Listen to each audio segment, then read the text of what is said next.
Chers amis internautes, chers téléspectateurs, bonjour.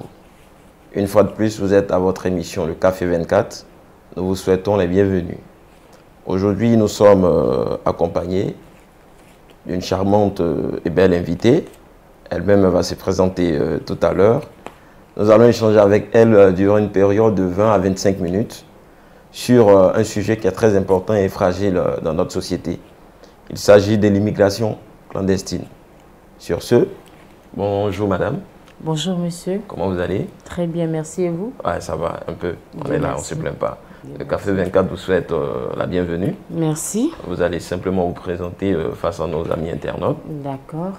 Je suis mademoiselle Koïta Fatmata, chargée de communication à la Chambre de commerce et d'industrie de Côte d'Ivoire. D'accord. Et donc, chers amis internautes, vous-même vous voyez une émission qui serait intéressante. Quand on voit, on sait. Elle est chargée de communication. Et donc aujourd'hui, je pense qu'on sera informé, c'est-à-dire sur un sujet vraiment qui est très important. C'est vrai que nous rions et tout, mais c'est quelque chose vraiment, je ne vais pas aller vite. Madame, on vous écoute. Aujourd'hui, l'immigration clandestine, en réalité, c'est quoi? C'est déjà le fait pour un individu de quitter son territoire pour accéder à un autre territoire de manière illégale. C'est-à-dire, je prends un exemple, un Ivoirien qui quitte la Côte d'Ivoire et qui part en France par un moyen illégal. C'est-à-dire, il rentre dans le pays, il n'a pas de visa, il n'a pas de papier, il rentre par la voie anormale. D'accord. C'est ça pour moi, l'immigration clandestine. Maintenant, qu'est-ce qui peut pousser une personne à quitter chez elle, partir dans un autre pays de manière illégale? Bon, la plupart du temps, les personnes quittent leur territoire pour aller chercher un mieux-être. C'est-à-dire le manque qu'elles ont dans leur pays, elles vont chercher ailleurs. Par exemple, avoir une bonne situation économique, avoir accès à des soins de santé voilà, moins coûteux et tout.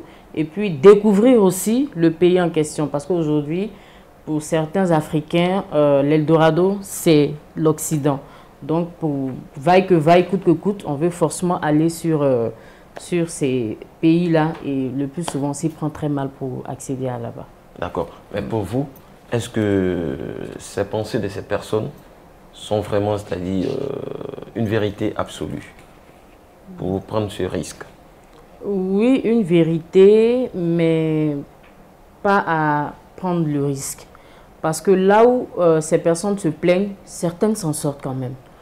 Quand vous quittez, pour quelqu'un qui quitte la Côte d'Ivoire, qui trouve qu'ici c'est difficile et qui n'arrive pas à s'en sortir, qui va en Europe, alors que dans ce même pays, il y a des personnes qui, malgré la difficulté, arrivent quand même à s'en sortir. Donc je pense que cette vérité n'est pas absolue. Peut-être qu'on veut forcément, comme je dis, bouger d'un point A à un point B. Et donc il faut trouver des arguments solides pour pouvoir le faire. D'accord. Trouver des arguments, ça c'est quelque chose de très bien. Donc ça veut dire quoi? Ces personnes en réalité, quand elles partent, c'est des arguments qu'elles donnent. Sinon en réalité, c'est pour découvrir, c'est ça? La plupart du temps. D'accord. Maintenant, ce que j'aimerais savoir, quand ces personnes vont et quand elles arrivent, c'est-à-dire à intégrer, quand je parle d'intégrer, arriver sur le sol, est-ce que ne pas avoir de papiers, ça apporte forcément des difficultés? Comment ces personnes s'y prennent pour obtenir soit des papiers ou bien pour commencer à s'intégrer dans la société? C'est difficile. Déjà, on prend même le risque de quitter le pays. Quand on voit comment ces personnes-là partent dans ces pays, par exemple, on voit d'autres qui vont par des bateaux, qui vont sur les bateaux, qui peuvent même provoquer même la mort. Mais c'est-à-dire, ils prennent le risque tout en espérant que quand j'arrive dans ce pays-là, ce que je n'ai pas eu chez moi, je vais avoir là-bas. Et quand ils arrivent, c'est vraiment difficile parce que tu commences au bas de l'échelle. Certains même deviennent des clochards.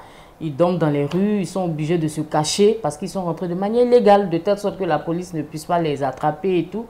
Et ils se frayent un chemin doucement, doucement. Quand ils voient que ça ne va pas dans tel pays, ils ont encore l'espoir, ils vont dans un autre pays. Forcément, ça va prendre quelque part jusqu'à ce qu'ils s'installent et puis voilà. Certains ont la chance, d'autres par contre n'arrivent pas jusqu'à ce stade-là. D'accord. Maintenant, ce que j'aimerais comprendre, vous avez dit que d'autres prennent des bateaux. Et ces bateaux, ils les prennent où précisément? Bon, je crois qu'il y a un réseau qui se charge de ça. Généralement, ils traversent la mer. pour aller dans ces destinations-là. Et ils payent souvent cher. Et c'est au risque vraiment de leur vie parce que déjà même en l'air, c'est pas évident même que tu arrives à bon port. Effectivement. Tout peut arriver. Effectivement. Voilà. À plus forte raison sur un bateau, avec, ils peuvent taper des mois et des mois, souvent là, pour avoir la nourriture. Et ils sont accompagnés parfois de leurs enfants. C'est pas facile au fait. Bon, je pense que ces personnes aussi qui les aident à traverser sont des personnes peut-être, je dirais, méchantes et malhonnêtes. Parce que le fait, eux, c'est leur réseau, c'est leur manière de se faire de l'argent. La personne est arrivée à bon port ou pas, c'est pas leur problème. Ils ont déjà empoché et ils ont des réseaux, en tout cas, depuis, je crois, le port ou d'autres endroits où le bateau accoste. Et ils prennent, ils s'en vont. D'accord, maintenant, ce réseau, est-ce que les dirigeants de ces différents pays où ces différents réseaux se trouvent, quel est leur rôle face à ce fléau? Parce que, effectivement, ça coûte la vie. Il y a beaucoup qui y meurent. Quel est, c'est-à-dire, leur rôle en réalité pour regarder ces personnes mourir en partant comme ça? Bon, je pense, nos autorités, je pense qu'ils sont informés de ça. Il faudrait peut-être qu'ils se penchent sur la situation, bon, favoriser le développement pour que ces personnes-là vraiment n'aient pas l'esprit même de tenter l'aventure. Tout le monde rêve d'aller en aventure, mais c'est la voie pour y accéder qui n'est pas appropriée. Et ce réseau-là, vraiment, je pense que le gouvernement doit se pencher afin de freiner ça. Mais ils le savent ou pas? Bon, là, je ne saurais le dire. Certains disent qu'ils le savent, certains aussi disent qu'ils ne le savent pas, mais tout compte fait, ils font pas la sourde oreille parce qu'ils savent quand même qu'il y a des personnes qui périssent. D'accord. Maintenant, et vous êtes de quel côté? Ceux qui disent que l'État sait ou bien ceux qui disent que l'État ne sait pas? Franchement, je pense qu'ils le savent. Ils le savent. Ouais. Maintenant, c'est-à-dire, pourquoi depuis là un tel regard? Parce que vraiment, ça meurt beaucoup. Hein. Bon, après aussi, il y a des sensibilisations. Je pense que l'État, même pour freiner ce fléau-là, doit créer des conditions de vie appropriées aux populations afin qu'elles ne puissent pas partir de l'autre côté. Pourquoi on leur dit que l'Eldorado, c'est l'Afrique, au fait. Il faut que tout le monde reste ici. Même si c'est dur, on reste en pays en centré. Donc, je pense que l'État doit favoriser l'accès aux soins de santé et tout ça. Vraiment se pencher sur ça parce que ça donne même pas une bonne image pour le pays. Quand tu entends, par exemple, des migrants sont arrivés à tel port et tu entends il y a des Ivoiriens, il y a des Maliens, il y a des... ça fait pas bonne image pour le pays parce que les autres se disent forcément, ils quittent chez eux pour venir peut-être nous encombrer chez nous. Et je pense que... Est-ce que vous, aujourd'hui, vous avez, c'est-à-dire, un certain taux des différents pays d'Afrique qui se déplacent pour aller vers l'Europe? Oui, bon, pas forcément un taux, mais les plus fréquents sont les Ivoiriens, les Maliens, les Burkinabés, même les Arabes aussi sont rentrés dedans. Ah, d'accord. Même l'Afrique blanche. Donc, voilà, les Guinéens, les Burkinabés. Mais quand vous dites que l'Afrique blanche est rentrée dedans, je pense que quand même l'Afrique blanche a un peu développé par rapport à l'Afrique noire. Donc, je pense que là-bas, il y a quand même quelques conditions, même comme l'Europe. Maintenant, qu'est-ce qui pousse sur la partie? Bon, comme je dis, c'est forcément dire que je suis parti, découvrir. Parce qu'il y a d'autres qui veulent partir pour dire que je suis parti. Voilà, je crois qu'en 2023, il y a eu un truc comme ça. Ils étaient à Lampedusa, c'est-à-dire non loin de la Tunisie. Et il y avait beaucoup de Tunisiens sur le bateau.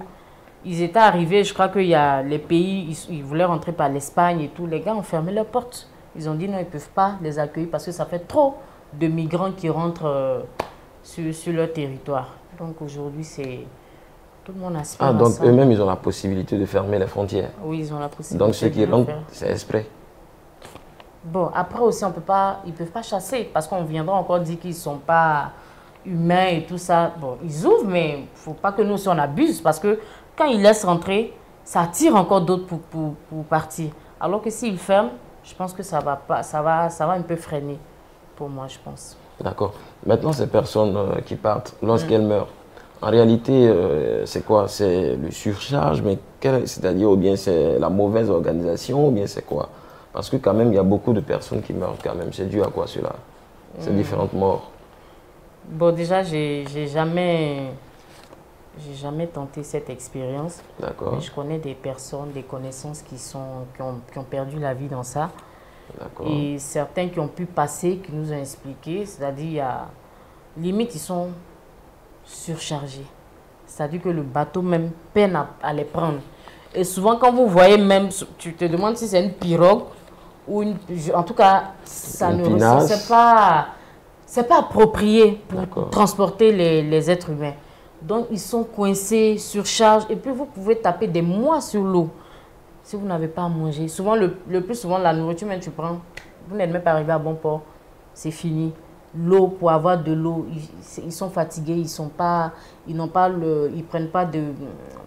font pas leur toilette, ils font pas de bain. Donc c'est difficile. Et quand vous arrivez dans des endroits qui sont un peu difficiles d'accès, c'est-à-dire peut-être il y a un manque d'oxygène et tout, le fait d'être entassé, je pense que si tu n'es pas, fort, qui sont asthmatiques, d'autres maladies peuvent se déclencher. Voilà, et des tout. maladies peuvent se déclencher. Surtout, c'est malheureux aussi de voir qu'aujourd'hui, des femmes entraînent leurs enfants. Limite, tu peux peut-être aller seul, mais avec l'enfant, c'est contre sa volonté, si on peut le dire. Ouais, c'est vraiment triste. C'est vraiment triste. Et je pense qu'on doit beaucoup sensibiliser pour que les gens arrêtent de croire que là-bas est mieux qu'ici. L'Afrique est pour moi le meilleur endroit pour vraiment évoluer. Mais vous êtes déjà parti là-bas plusieurs fois. Donc, oui, je suis partie, j'ai vu, mais nos frères vivent dans des conditions quand même difficiles. Tu commences par, comme on dit en griffe, le Jossi. Quand tu arrives, tu es dans des endroits où tu fais le nettoyage. Bon, ils viennent aussi vendre du rêve à leurs frères ici. Ceux qui sont là-bas leur font croire que tout est beau. Tout est rose. Tout est rose. Il faut aller pour voir, comme on le dit. Quand tu arrives là-bas, c'est une autre réalité. Les gens souffrent, c'est difficile. Je préfère encore rester chez moi, franchement. Si c'est pour aller souffrir chez les gens, je préfère encore rester chez moi.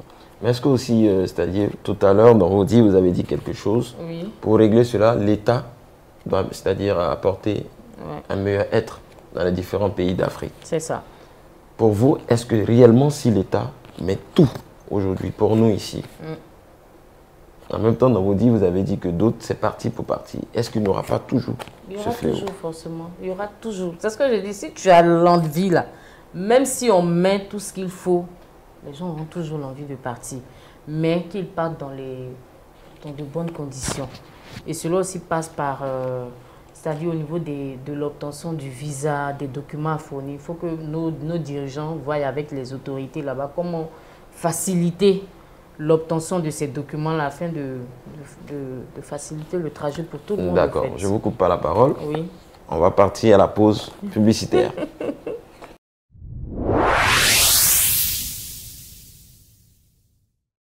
Africa Mine. Ces dernières années, l'exploitation minière a pris une envergure inédite en Côte d'Ivoire avec une contribution conséquente au budget de l'État et de l'emploi des jeunes.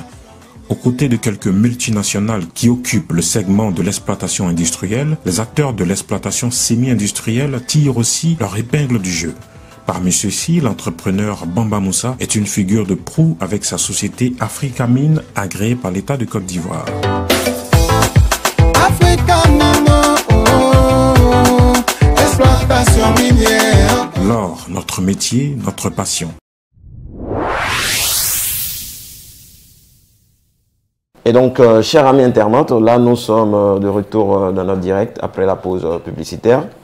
Nous sommes toujours bel et bien accompagnés de notre charmante et belle maman de ce jour.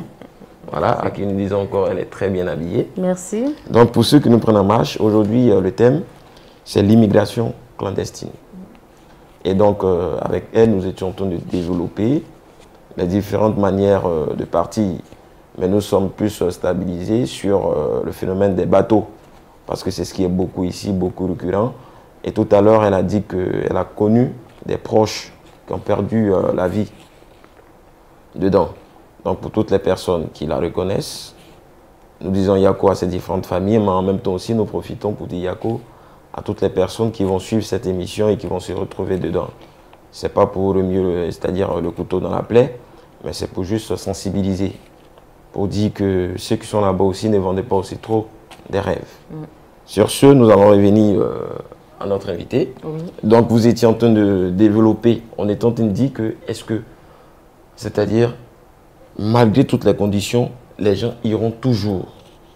Mais c'est ceux qui sont là-bas qui ne doivent pas forcément trop vendre du rêve, mais de dire la vérité. Vous avez dit que vous préfériez l'Afrique. Donc, on vous laisse continuer votre développement. Je préfère l'Afrique. On peut aller en Europe, en Occident, peut-être pour les vacances, pour des visites touristiques, et puis rentrer chez soi. Mais quand on va, au fait, pour aller même sur un terrain, il faut vraiment avoir toutes les informations possibles. D'accord. Il y a d'autres qui rentrent, ils ne savent même pas comment c'est. Au fait, c'est difficile. Tu vois des personnes même qui limitent, c'est-à-dire qui ont un bon boulot ici et qui prennent le risque d'aller tout perdre là-bas parce que tu arrives, tu commences au bas de l'échelle au fait pour monter. Donc, en tout cas, moi particulièrement, je préfère 1000 fois rester en Afrique. Si je dois bouger, c'est pour des vacances, les visites et tout. Mais hormis ça, j'incite les gens même à rester ici. Et à ceux qui sont là-bas aussi, de ne pas trop vendre le rêve. Souvent, même quand tu dis, mais pourquoi tu me demandes de venir, ils disent, viens, que chaque Africain vienne voir. Comment, au fait, aussi, les gens viennent aussi tirer tout ce qu'il y a ici pour exporter là-bas. Donc, c'est un peu ça. Maintenant aussi, est-ce que le départ là-bas aussi, c'est une histoire aussi de mentalité, non? Parce que quand vous dites que là-bas, c'est commencer au bas de l'échelle.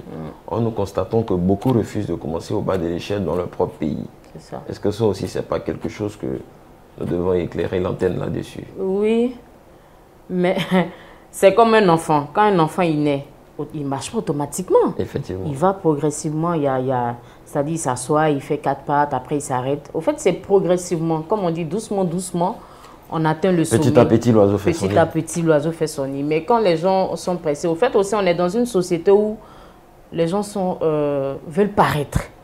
C'est-à-dire, quand ils voient telle ou telle personne à ceci, cela, ils se disent, il faut que j'ai ça aussi. Donc, ils sautent les étapes pour pouvoir anticiper et puis avoir tout ça. Sinon, honnêtement, c'est le bas de l'échelle. Plus tu commences par le bas de l'échelle, et mieux tu apprends en fait. Parce que plus tu grandis, et mieux tu acquiers des expériences. Mais quand tu n'as aucune compétence, aucune expérience, c'est difficile.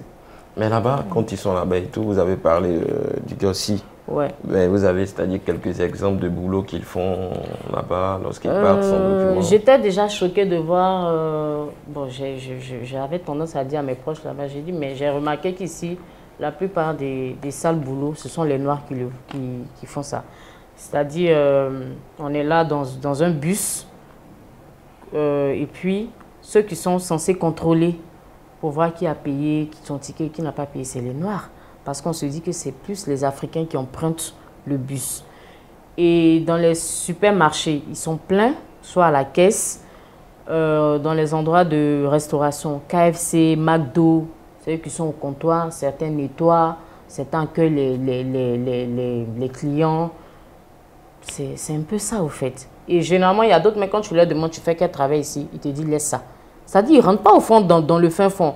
Mais quand ils viennent, ils sont beaux, ils sont trucs, tu te dis, mais ça va de waouh, mais alors que souvent, c'est pas ça. Donc, c'est dommage aussi, mais bon. En réalité, quand je vous écoute, ce sont des métiers qu'ils refusent de faire chez eux. Exactement. Moi, je peux refuser un métier ici que je vais accepter en France sous prétexte que là-bas, on paye mieux. Il y a le social, il y a les aides. Donc, tu ne sens pas au fait. Tu peux être ici, tu refuses je connais quelqu'un comme ça qui était ici, qui a refusé de travailler. Mais elle allait là-bas, elle travaille dans un hôpital. C'est-à-dire, je ne sais pas, quand il y a des décès, un peu à la morgue, c'est elle qui nettoie les cadavres. Mais jamais elle n'allait oser faire ce métier-là à Abidjan. Mais là-bas, elle a accepté. Mais elle ne dit pas, au fait, elle ne dit pas. Moi, quand j'ai appris, j'étais choquée. J'ai dit, mais tu as refusé ce travail à Abidjan. Et du coup, là-bas, tu acceptes de faire. Elle dit oui, parce qu'ici, il y a des avantages, il y a tout ce qui va avec. Mais après, bon, tu travailles, tu te taffes même le boulot, tu es fatigué, le coût de la vie augmente. À peine, même si tu arrives à épargner pour dire tu vas envoyer aussi à la famille, c'est vraiment difficile. C'est difficile. Donc, à vous écouter, vous n'êtes pas d'accord avec leur avis de dire que là-bas, il y a le social, tout est bon, les conditions de vie sont réunies. Tout est bon. Tout est bon là-bas. Mais si tu es paresseux ici, tu ne peux pas aller t'en sortir là-bas. Parce que là-bas, c'est pour les, comme on dit, c'est pour les durs. C'est pour les solides. Il faut avoir un mental, mais de ouf. Sinon, tu risques de virer, au fait. Soit dans les effets, les vices, là. Si tu n'es pas fort, franchement, tu ne peux pas. Quand même, il y a d'autres qui s'en sortent. Il y a d'autres qui s'en sortent. Pour quelqu'un qui a un diplôme qui va là-bas, ça va quand même. C'est vrai que tu n'as pas touché ce que tu touches ici, mais bon, comme souvent on est dans la conversion, ça va quand même. Là, vous avez souligné quelque chose. Une personne, c'est-à-dire qui part de manière illégale. Oui. Je suppose que cette personne n'a aucun document. Aucun papier. Et cette personne a des diplômes. Mais elle ne s'est pas rendue avec ses diplômes. Exactement. Vous avez parlé des diplômes. Dans ce genre de cas, comment ça se passe? Ben, comme je dis, tu commences par... déjà, tu te caches. Oui. Parce que tu es rentré de manière illégale. Effectivement. Il ne faut pas qu'on t'attrape. Donc, tu es obligé de faire des petits métiers. Bon, il y a des Africains, entre nous-mêmes, la solidarité. Tu essaies de faire des petits métiers. Et le peu que tu gagnes comme argent, tu essaies d'épargner, épargner. Et puis, bon, il y a d'autres aussi qui sont obligés de peut-être s'allier à des Françaises ou bien s'accoupler avec des personnes pour peut-être avoir les papiers. D'accord. Il y a cette méthode-là aussi. Mais bon, aujourd'hui, c'est un peu risqué. Parce que quand tu finis ça, c'est pas évident aussi qu'on te donne les papiers. Voilà. D'accord. C'est très difficile. Allez-y, le café. Là, vous pouvez le boire aussi. Ouais, ça va. Ok. Merci. Donc, chers amis internautes, là, vous allez simplement, c'est-à-dire regarder nos amis internautes. D'accord. Et puis, vous allez, c'est-à-dire donner votre point de vue sur notre thème du jour. D'accord.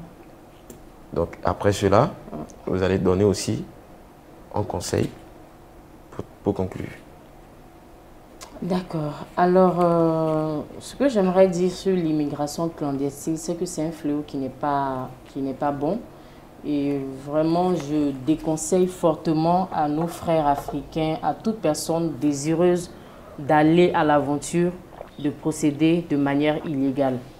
Si tu es prédestiné à être dans un endroit, prie, mets-toi dans les bonnes conditions, réunis tout ce qu'il faut pour pouvoir accéder à ce territoire dans les normes. Si dans le cas contraire, ça ne marche pas, c'est que peut-être qu'il n'y a pas ta chance là-bas et nous ne forçons pas au fait. Parce qu'en voulant forcer, limite, on perd tout. On perd la vie, on n'a pas ce qu'on veut et ça devient du gâchis au fait. Donc, en tout cas, j'invite tous nos frères africains à vraiment se battre en Afrique. C'est vrai, c'est difficile. C'est vrai, c'est difficile, mais rien n'est impossible à celui qui croit en lui. Donc, c'est ce que j'avais à dire. Merci. Donc, chers amis internautes, notre sujet, c'était l'immigration clandestine. Vous avez écouté notre invitée du jour. Elle a été concise et claire. Voilà, pour vous le dire ainsi. Donc, l'Europe n'est pas forcément la réussite. Là-bas n'est pas forcément du beurre. C'est de se forger un mental partout où nous trouvons, d'avoir confiance en soi pour réaliser ses rêves. Tout à l'heure, dans son intervention, elle a dit quelque chose d'important que je vais me répéter. C'est-à-dire, pour éviter cela, c'est de mettre toutes les conditions dans nos différents pays. Mais malgré cela, on veut partir pour partir. Mais pourquoi? C'est-à-dire ne pas changer de mentalité, ce qu'on refuse de faire ici, de faire là-bas. Tout commence par le bas de l'échelle. C'est petit à petit qu'on devient forgeron à force de forger. Donc, chers parents, pour éviter d'endeuiller, c'est-à-dire vos différentes familles, avant l'heure, c'est d'éviter de prendre des risques. Parce que cette manière-là, le plus utilisée, c'est partir en bateau. Nous avons des frères, nous avons des sœurs, nous avons des parents, nous avons des connaissances qui sont vraiment partis de manière très triste, que nous n'allons pas oublier dans notre émission Le Café 24. Sur ce, merci, madame, d'être passée sur notre plateau. Merci à vous. Merci à la régie. Merci à nos amis internautes et à la prochaine émission.